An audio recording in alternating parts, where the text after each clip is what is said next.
Hi guys, welcome back. So I wanted to make a quick video, well this might not be a quick video but I'll try and make it quick, on the subject of colorism. And the reason I wanted to discuss it was because it was a subject that was sort of touched upon in an African city, and I certainly don't want to make my videos a sort of like a deconstruction of the show because, you know, for me it's just purely entertainment, but occasionally they do draw upon certain subjects that I think, oh, that would be interesting for further discussion. And in particular the subject of colorism was discussed in the show, and I thought from an African perspective actually colorism in Africa is probably very different to colorism that I think African Americans might think about.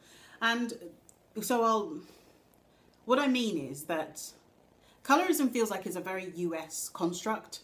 So the idea that you can discriminate against other black people just based on their skin tone is something that you don't really see manifested in you know, in Africa, I don't think, or among Africans, because we do have our own version of colorism, but I don't think anybody intellectualizes it as colorism or even gives it a label as colorism. It's basically just a preference for lighter skin.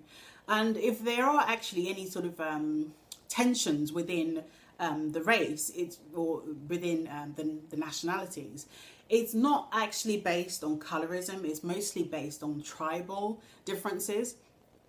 And I think that's the big difference when you're talking about colorism and among Africans and colorism among US or African Americans.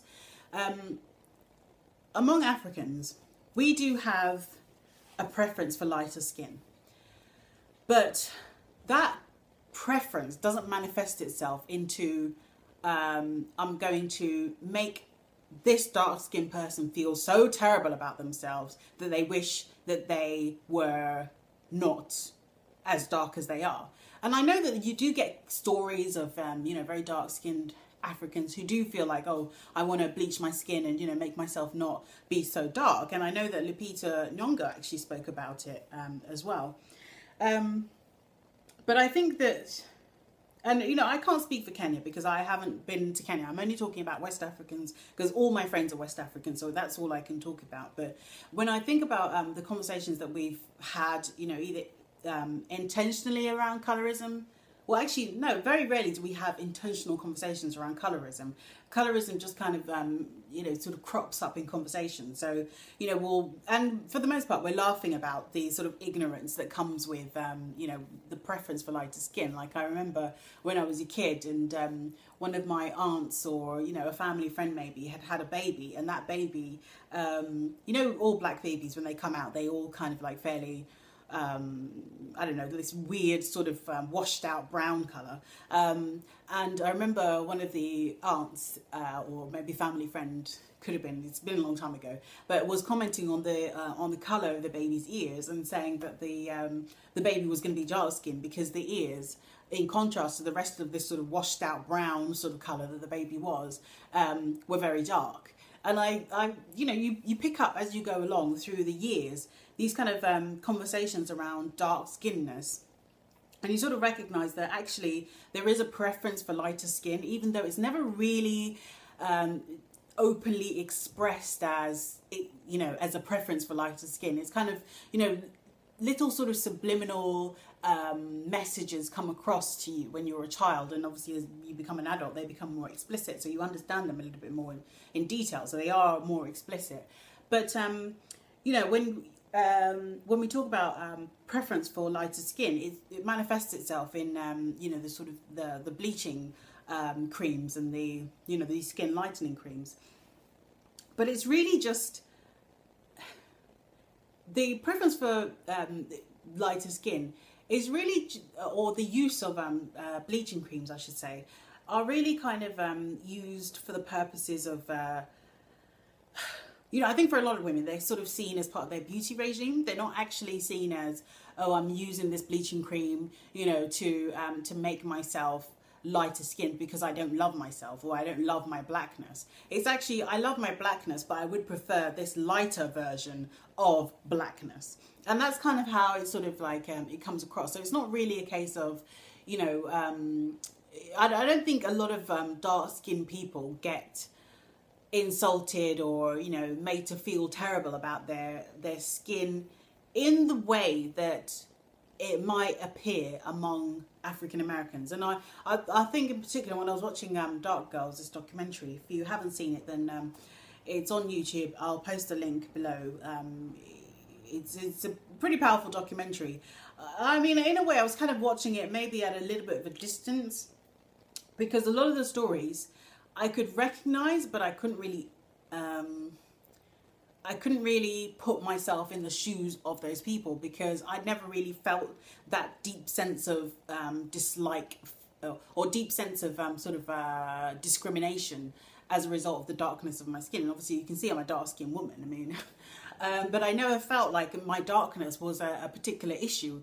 And I don't know if it's because, you know, within the sort of the category of what you would call a dark-skinned person, perhaps if I sat, you know, further down the darkness scale, or further up, depending on whether you choose to put lighter on the bottom and, you know, darker at the top, whichever way you choose to see that gradient. I personally, you know, obviously I don't fit within the very, very dark skin, you know, color gradient. I sit somewhere in the middle, I would say, among what you call dark-skinned people, or maybe I sit just maybe 3 or 4 shades above a Lupita. But the problem with you know, lighting and everything is that you never really know just how dark-skinned people are. I remember thinking that Brandy, at the you know, the time when I used to really love her, and I still do actually. I'm a big fan of Brandy.